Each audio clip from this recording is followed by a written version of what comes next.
نحمد اللہ تعالی ونصلی ونسلم علی رسولہ الکریم وعلی آلہ واصحابہ اجمعین اما بعد اعوذ باللہ من الشیطان الرجیم بسم اللہ الرحمن الرحیم بحمد اللہ تعالی کہ رب ذوالجلال کے احسان اور کرم سے آپ کا سبق شروع ہوگا سورۃ الفجر شیفہ سے۔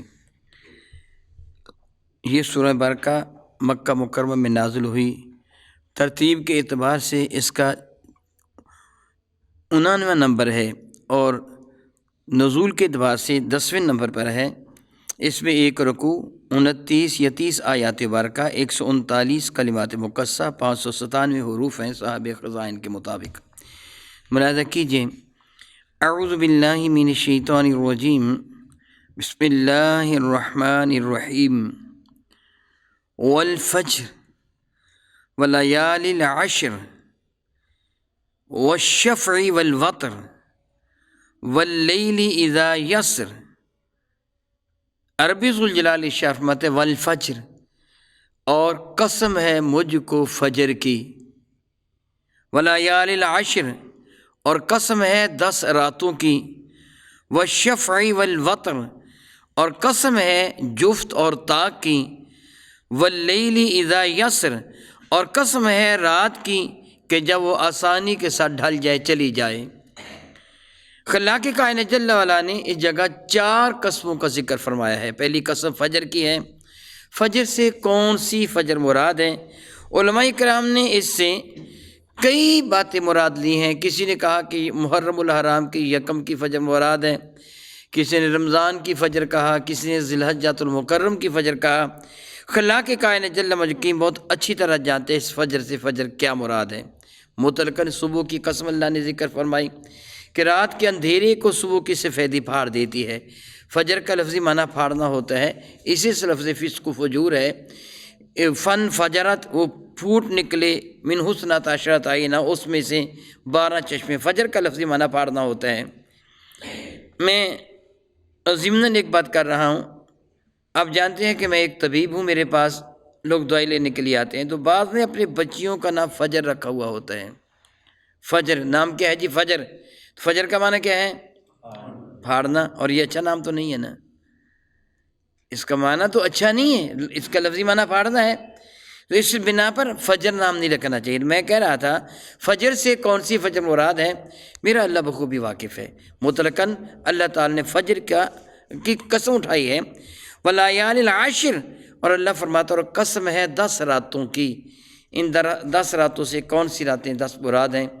بعض نے کہا کہ یہ محرم الحرام کی 10 راتیں مراد ہیں، کہ یہ شروع سے ہی بڑی حرمت والی ہیں، ان کا نام ہی اللہ تعالیٰ نے محرم الحرام رکھا ہے، اس میں یہ نیکا عزت والا، حرمت والا۔ اور میرے اور آپ کے کریم آقا تاجدار اربجم شفیع معظم رحمت عالم صلی اللہ علیہ وسلم ابتدا میں مدینہ طیبہ میں تشریف لانے سے قبل مکہ مکرمہ میں جب تک تشریف فرما رہے، میرے کریم آقا 10 محرم الحرام کو روزہ رکھا کرتے تھے۔ اعلان نبوت کے بعد کی بات ہے، 10 محرم الحرام کو روزہ رکھا کرتے تھے، اور ان 10 راتوں کو ایک اعتبار سے اہمیت حاصل تھی۔ بعد نے یہ فرمایا کہ اس سے 10 راتیں ذی الحجۃ المکرم کی مراد ہیں، جس طرح حضرت سیدنا ابی ہریرہ رضی اللہ تعالیٰ کے حوالہ سے امام ترمذی اور امام ابن ماجہ نے حدیث مبارکہ نقل فرمائی کہ رسول مرشد رحمت عالم صلی اللہ علیہ وسلم نے ارشاد فرمایا، فجر کے ابتدائی 9 دنوں کی بات ہے، فجر کے ان دنوں میں ایک دن کا روزہ رکھنا 1 سال کے روزے کے برابر ہے، اور اس رات کی عبادت کسی بھی ایک رات کی بات، یہ ذی الحجۃ المکرم کی جو راتیں ہیں، اس ایک رات کی عبادت اللہ تعالیٰ کے حضور لیلۃ القدر کی رات کی عبادت کے برابر ہے۔ یہ امام ترمذی اور امام ابن ماجہ دونوں نقل کی۔ افسوس، صد افسوس ہے، ہم اس سے بہت غافل ہیں، بہت غافل ہیں۔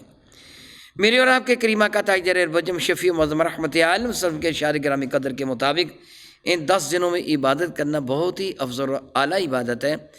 یہ روزہ رکھا جائے گا، لیکن حاجی عرفہ کا، یوم عرفہ کا روزہ نہیں رکھے گا۔ جس دن وہ میدان عرفات میں ہیں، حاجی اس دن کا روزہ نہیں رکھے گا، اور اسی طرح جس طرح ہم عید کا روزہ نہیں رکھتے۔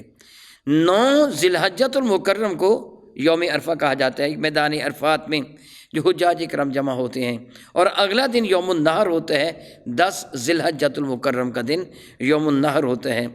تو یوم النحر یا یوم عرفہ کا روزہ حاجی نہیں رکھیں گے، جو حاجی نہیں ہیں وہ 1 تاریخ سے لے کے 9 تاریخ یوم عرفہ تک روزہ رکھ سکتے ہیں، اور فضائل جو ہیں وہ میں پہلے بیان کر چکا ہوں۔ اس بنا پہ علماء کرام ارشاد فرماتے کس سے مراد ذی الحجۃ المکرم کی وہ 10 راتیں ہیں، حقیقت سے میرا اللہ واقف ہے۔ فرماتے ہیں والشفع والوتر، اور قسم ہے جفت کی اور قسم ہے طاق کی۔ اس میں بھی اختلاف ہے، جفت اور طاق سے مراد کیا ہے۔ سیدنا سعید بن جبیر رضی اللہ تعالیٰ عنہ سے مروی ہے کہ اس سے مراد جفت سے مراد ساری مخلوق ہے، طاق سے مراد اللہ تعالیٰ جل وعلا کی ذات بابرکات ہے۔ اللہ تعالیٰ جل وعلا فرماتے ہیں وَخَلَقْنَا مِن كُلِّ شَيْءٍ زَوْجَيْنِ، ہم نے ہر شے کا جوڑا جوڑا پیدا کیا ہے۔ مخلوق ساری کی ساری جوڑا جوڑا ہے اور موجود ہے، اس کا جوڑا موجود ہے۔ جس طرح اعلیٰ اور ادنا، اچھا اور برا، نیک اور بدکار، ایمان والا اور کافر، صبح اور شام، دن اور رات، ظالم اور مظلوم، علی ھذا القیاس، عزت والا بے عزت، گویا ہر چیز کا جوڑا جوڑا موجود ہے۔ اگر کائنات میں کوئی یکتا ہے تو میرے اللہ کی ذات ہے، وہ عزت والا ہے، اس کے مقابلہ میں ذلت نہیں ہے، وہ اختیار والا ہے، اس کے مقابلہ میں مجبوری نہیں ہے، وہ زندہ ہے، اس کے مقابلہ میں موت نہیں ہے۔ علی ھذا القیاس، اللہ تعالیٰ کی ساری شانیں ہی یکتا یگانہ ہے، اس کے مقابلہ میں ممکن ہی نہیں ہے۔ اس لیے فرماتے ہیں کہ جفت سے مراد مخلوق ہے اور طاق سے مراد اللہ رب العزت جل وعلا کی ذات بابرکات ہے، کہ جس کا ثانی ہے ہی نہیں ہے، ممکن ہی نہیں ہے۔ اس اعتبار سے یہ ہے۔ بعض نے یہ بھی کہا کہ طاق اور جفت مطلقاً مراد ہیں۔ میں یوں ہی کہوں گا جس طرح میں پہلے کہہ چکا ہوں، اس کا حقیقی معنی اور مفہوم کیا ہے، اس سے میرا اللہ واقف ہے، اور میرے اللہ کے بتانے سے میرے نبی۔ ارشاد فرماتے ہیں واللیل اذا یسر، اور قسم ہے رات کی جب وہ رات گزر جائے، یعنی پہلے 10 راتوں کی قسم اٹھائی ہے، عین ممکن ہے اس سے مراد ہے جب وہ راتیں گزر جائیں۔ اگر ذی الحجۃ المکرم کی قسم ہوگی پھر 10 راتیں گزر جانے کے بعد وہ یوم النحر آ جاتا ہے، قربانی کا دن۔ اگر محرم الحرام کی ہیں تو 10 راتیں گزر جانے کے بعد محرم الحرام کی 10 تاریخ آ جاتی ہے۔ امام حسین علیہ مقام رضی اللہ تعالیٰ کے مرتبہ شہادت پہ فائز ہونے سے پہلے اس تاریخ کو بہت اہمیت تھی اور بڑی برکتوں والی تاریخ اس کو سمجھا جاتا تھا۔ رب کائنات جل وعلا ان قسموں کا ذکر فرمانے کے بعد فرماتے ہیں حل فی ذالک قسم لذی حجر، کیوں اس میں عقل والوں کے لیے کوئی قسم ہوئی کیا؟ اس میں فی ذالک، اس میں قسم، کوئی قسم ہے لی حجر، داناؤں کے لیے، عقل والوں کے لیے۔ حجر کا لفظی معنی پتھر ہوتا ہے۔ حجر کا لفظی معنی کبھی علیحدگی بھی ہوتی ہے، جس طرح حجر ایک جگہ سے دوسری جگہ منتقل ہو جانا، اور حجر بھی مراد ہوتا ہے پتھر، حجر سے حجر بھی مراد ہے پتھر، رکاوٹ بھی مراد ہے۔ تو ذی حجر کہہ کے بتایا کہ صاحب عقل۔ عقل اور حجر کے معانی میں کتنا فرق ہے؟ عقل کا معنی کیا ہے؟ میں پہلے بتا چکا ہوں آپ کو، کیا بنا؟ باندھنا، روک دینا۔ عقل کا معنی کیا ہے؟ باندھنا۔ اقال اس رسی کو کہتے ہیں جس کے ساتھ اونٹ کا گھٹنا باندھا جاتا ہے۔ آج کل سر پر وہ لینے والی ایک رسی نمائش ہے، اس کو بھی اقال ہی کہتے ہیں۔ جس طرح میں پہلے بتا چکا کہ وقوف کا معنی بھی رکنا ہوتا ہے، اور بے وقوف وہ جو روکے ہی نہیں، جس پر کوئی پابندی ہی عائد نہ ہو۔ اللہ تعالیٰ کی حدیں ہیں، ان کی پابندی کرنے والا عقل والا ہے اور وقوف والا ہے۔ تو گویا حجر بھی اسی معنی میں ہے، پابندی کرنے والا، روک دینے والا۔ ان کے لیے ہے کہ جو عقل والے ہیں، کیا الم تر کیف فعل ربک بعاد، یہ ان کفار کو احساس دلایا جا رہا ہے قسموں کا ذکر فرما کے، اور ایک کافرو تم جو روگردانی کرتے ہو، سرکشی کرتے ہو، رسول رحمت صلی اللہ علیہ وسلم کی شان عطر میں نازیبہ کلمات کہتے ہو، ان کا انکار کرتے ہو، ان کو جھٹلاتے ہو، قرآن مجید فرقان مجید کو جھٹلاتے ہو، رب کائنات کی توحید کے منکر ہو، لات عزا وغیرہ کے پجاری بنتے ہو، تم نے انسانوں کو معبود بنا رکھا، جانوروں کو معبود بنا رکھا، پتھر کے ان گھڑت گڑے ہوئے مختلف طرح کے پتھروں کو معبود بنا دیا، تم نے درختوں کی پرست شروع کر دی، اور تمہیں پتہ نہیں کہ رب کائنات واحد ہے، قہار ہے، زبردست قوتوں والا ہے، اگر تم نے دیکھنا ہو تو دیکھو، الم ترى کیفا، کیا تو نے نہ دیکھا اے قرآن کے قاری، وہ سننے والے، کیفا فعل ربک بعاد، تیرے رب نے قوم عاد کے ساتھ کیسا سلوک کیا تھا، اور تجھے پتہ نہیں ہے، تو جانتا نہیں ہے؟ قوم عاد ارم، رب کریم ارشاد فرماتے ہیں ذات العماد، وہ ارم والے ذات العماد جو بڑے ہی زیادہ طویل القامت تھے، وہ ارم عاد کا بعض نے دادا کہا، بعض نے باپ کہا، ارم عاد بن ارم بن حضرت نوح علیہ السلام کے وہ صاحبزادے سام بن نوح، یعنی ارم نہ عاد بیٹا ارم کا، ارم بیٹا سام کا، اور سام بیٹا نوح کا، یہ عمومی طور پر ان کا نسب لکھا ہوا ہے۔ بعض نے ارم کو دادا کا ہے عاد کا، حقیقت سے میرا اللہ واقف ہے۔ رب ذوالجلال فرماتے ہیں وہ قوم عاد والے، قوم عاد دو کہلواتی تھی، عاد اولا اور عاد ثانی، عاد ثانی کو ثمود بھی کہا گیا۔ قوم عاد کی طرف حضرت سیدنا ہود علیہ نبی علیہ السلام تشریف لائے تھے، اور قوم ثمود جس کو عاد ثانی کہتے ہیں ان کی جانب حضرت سیدنا صالح علیہ السلام تشریف لائے تھے۔ قوم عاد اپنے قد کاٹ کے اعتبار سے بڑے ہی طویل القامت تھے، بہت اونچے تھے۔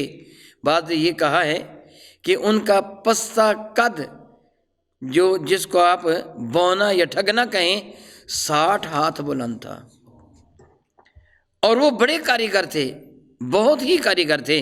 بالخصوص قوم ثمود والے وہ پتھروں کو خوبصورت ترین انداز میں تراش کر وہ اپنے گھر بناتے تھے، اور دروازوں پر بیل بوٹے بھی۔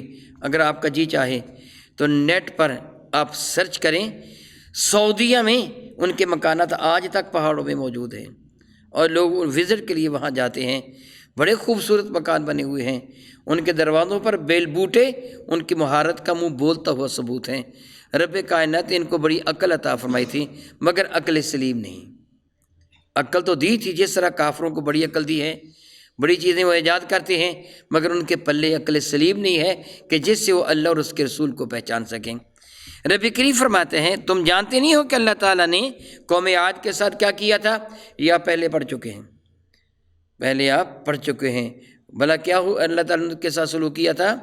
ان پر ہوا کو چلایا تھا، ان پر ہوا کو چلایا تھا۔ اور یہ تنومت جوان جب ان کو اطلاع ملی تھی، حضرت ہود علیہ السلام نے ارشاد فرمایا تھا کہ تم پر اللہ تعالیٰ جل وعلا کا عذاب آنے والا ہے ہوا کی شکل میں، ورنہ سیدھی راہ پہ آ جاؤ۔ انہوں نے کیا کیا تھا؟ اپنی اولاد کو، دو ڈنگروں کو، اپنی بیویوں کو، ان سب کو 2 پہاڑوں کے درمیان، بلکہ 3 پہاڑوں، ادھر بھی پہاڑ ہے، ادھر بھی پہاڑ ہے، سامنے ہی پہاڑ ہے، ایک درے میں ان سب کو بند کر دیا۔ جو جگہ خالی بچی جس جانب وہ پہاڑ نہیں تھا، وہاں اپنی ٹانگیں ریت میں دھنس کر ایک دوسرے کے بازو میں بازو ڈال کے بیٹھ گئے، اور کہنے لگے یہ پہاڑ تو اپنی جگہ سے ٹل سکتا ہے، مگر ہمیں کوئی نہیں ہلا سکتا، ہم اتنے مضبوط ہیں۔ مغرور تھے، غرور تھا ان کو اپنی جوان مردی پہ، غرور تھا ان کو اپنے قد کاٹ پر، غرور تھا ان کو اپنی طاقت پر، قوت پر، نازاں تھے وہ، کہنے کہ ہمیں نہیں کوئی ہلا سکتا۔ پھر رب کائنات جب ہوا کا عذاب بھیجا تو ہوا نے ان کو اس طرح فضا میں اچھالا جس طرح چھوٹے چھوٹے تنکے اچھلتے ہیں۔ ایک پہاڑ کو جڑ سے اکھاڑا اور دوسرے پہاڑ سے ٹکرا دیا، اسے جڑ سے اکھاڑا، اس سے ٹکرا دیا، درمیان میں سارے کے سارے پسکل ہرا کو برباد ہو گئے۔ اور یہ کھجور کی شاخوں کی طرح، پتوں کی طرح قرآن کریم گواہی دیتا ہے، فضا میں اڑتے تھے، ہوا ان کو اوپر لے جاتی تھی کہ اعجاز نخل خاویہ، کھجور کے پتوں کی طرح وہ اڑتے تھے، ہوا ان کو بلندی پہ لے جاتی تھی اور پھر زور سے زمین پر پٹکتی تھی، پھر اٹھا کے لے جاتی تھی، ان کو چورا چورا کر کے رکھ دیا تھا۔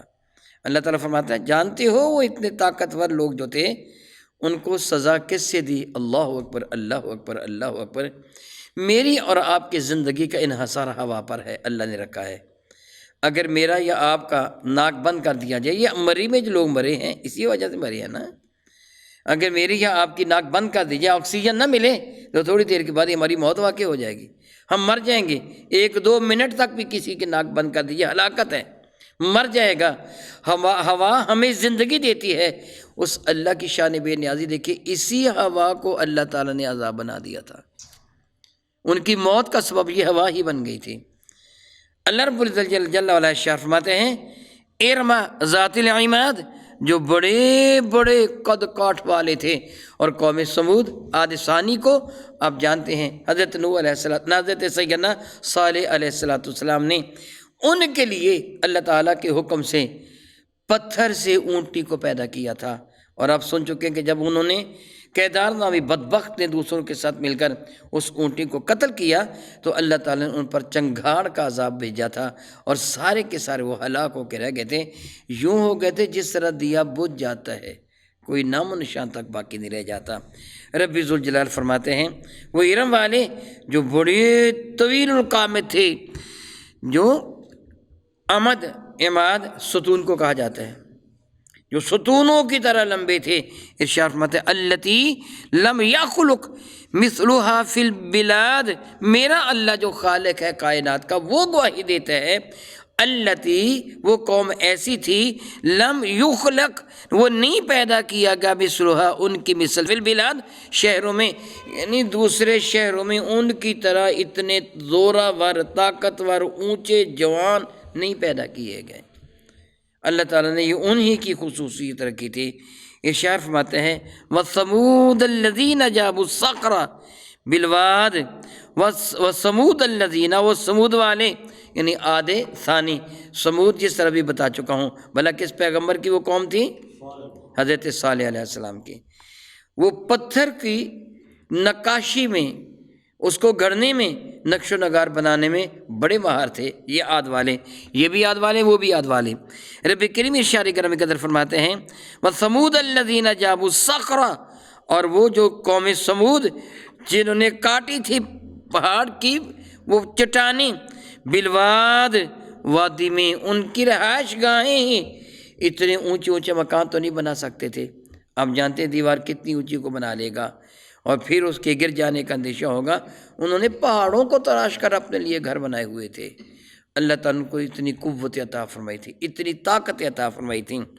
فرماتے ہیں وَفِرْعَوْنَ ذِی الْأَوْتَادِ، اور تم دیکھو الم ترى کیف، شروع میں دیکھا تو ہم نے ان کے ساتھ کیسے کیا، ان کے ساتھ، اب یہاں فرعون کا وَفِرْعَوْنَ ذِی الْأَوْتَادِ، اور وہ فرعون ذی الاوتاد، اوتاد وطد سے ہے، جسی لفظ اوتاد وہ اللہ کے برگزیدہ بندوں کو بھی کہتے ہیں، اس سے مراد کیل ہوتا ہے، میک جس کو کہ کیل، وہ اوتاد اسے کہتے ہیں۔ میرا اللہ فرماتا ہے وہ فرعون جو ذی الاوتاد بہت کیلوں والا تھا۔ مفسرین کرام نے اس کی کئی تفاسیر بیان فرمائی ہیں۔ بعض نے یہ کہا جب وہ ایک جگہ سے دوسری جگہ اس کا لشکر منتقل ہوتا تھا تو خیمے لگانے کے لیے سینکڑوں کی تعداد میں اونٹوں پر صرف وہ قلعے ہی لدے ہوئے ہوتے تھے، اس لیے اس کو ذی الاوتاد کہا گیا۔ بعض نے فرمایا کہ یہ بدبخت ہر اس شخص کو جو اس کو رب نہیں مانتا تھا یا جس سے یہ ناراض ہو جاتا تھا، اس کو علیہ باللہ تعالیٰ گویا سولی کا ایجاد کرنا سمجھ لیجئے۔ اور میں آپ کو اطلاعاً بتا دوں کہ وہ سولی کیا ہوتی ہے۔ ہم پھانسی کو سولی سمجھتے ہیں، سلیب پھانسی نہیں ہے، پھانسی تو پھانسنا ہے گلے میں پھندا، اور اس کے ساتھ وہ گردن کا مہرہ ٹوٹ جاتا ہے، یا ہوا رک جاتی ہے، یا سرکولیشن نہ بلڈ دماغ کی طرف خون نہیں جاتا گلا گھونٹنے سے، کوئی بھی ایک صورت واقع ہو جاتی ہے اس شخص کو موت سے ہمکنار کرنے کے لیے، خواہ وہ گردن کا مہرہ ٹوٹ جائے یا دونوں جانب کی یہ رگیں، ورید اور شریان وغیرہ یہ بند ہو جائیں، دماغ کو خون کی سپلائی معطل ہو جائے اور دماغ معوف ہو جائے، اس طرح موت ہو جائے، یا گلا گھونٹنے سے وہ سانس کی نالی بند ہو جائے پھر موت، جس طرح بھی اس کو پھانسی کہتے ہیں۔ لیکن سلیب کیا ہوتی ہے؟ آپ نے عیسائیوں کے گرجا پر، عیسائیوں کی قبور پر، قبروں پر یا ان کے مکانوں پر سلیب بنی ہوئی دیکھی ہوگی، ٹی کی شکل کی، جس طرح ایک انسان یوں کھڑا ہو دونوں ہاتھوں کو پھیلا کر، درمیان میں سر، یوں بازو، تو یہ شکل ہوتی ہے سلیب کی۔ سلیب کی یہ شکل کیوں ہوتی ہے؟ یوں کیا کرتے کہ معاذ اللہ، اللہ تعالیٰ معاف فرمائے، ایک لکڑی لے کر اس پر دوسری لکڑی یوں کر کے کیلوں کے ساتھ اس پہ جڑ دیتے، لگا دیتے، اور پھر جس آدمی کو سلیب دینا مقصود ہوتا اسے اس لکڑی پر لٹاتے، اس کا ایک بازو دائیں جانب لکڑی پر، ایک بازو بائیں جانب لکڑی پر، درمیان میں جو لکڑی ہوتی ہے اس کے ساتھ اس کا گلے پر معاذ اللہ تعالیٰ معاذ اللہ تعالیٰ وہ کیل وغیرہ نہیں لگاتے تھے تاکہ فوراً موت نہ واقع ہو جائے، گلے کو رسی وغیرہ کے ساتھ اس کے ساتھ باندھ دیتے تھے، اور کبھی گلا سرے سے نہیں باندھتے تھے، کھلا چھوڑ دیتے تھے، البتہ ہاتھوں میں کیل لگا دیتے تھے، ادھر بھی ہاتھوں میں کیل، ادھر بھی ہاتھوں میں کیل، اور بعض اوقات بازو میں بھی، جوڑوں میں کیل لگا دیتے تھے، اور اس طرح کیل لگا کر اس آدمی کو فضا میں لٹکا دیتے تھے، اس لکڑی کو کھڑا کر دیتے تھے، اور یہ بندہ اپنی قوت مدافعت کے اعتبار سے کوئی 1 دن میں، کوئی 2 دن میں، کوئی 3 دن میں وہ تڑپ تڑپ کر مرتا تھا، اور بعض اوقات اس کے جسم پر ہلکے ہلکے زخم لگا دیتے، سارے جسم پر کانٹے چبو دیتے، زخم لگا دیتے جس سے خون بہتا، اور پرند جانور جس طرح چیل، کوے وغیرہ اس کو نوچ نوچ کر کھاتے، بڑی ہی تکلیف دہ موت ہے سلیب کی موت۔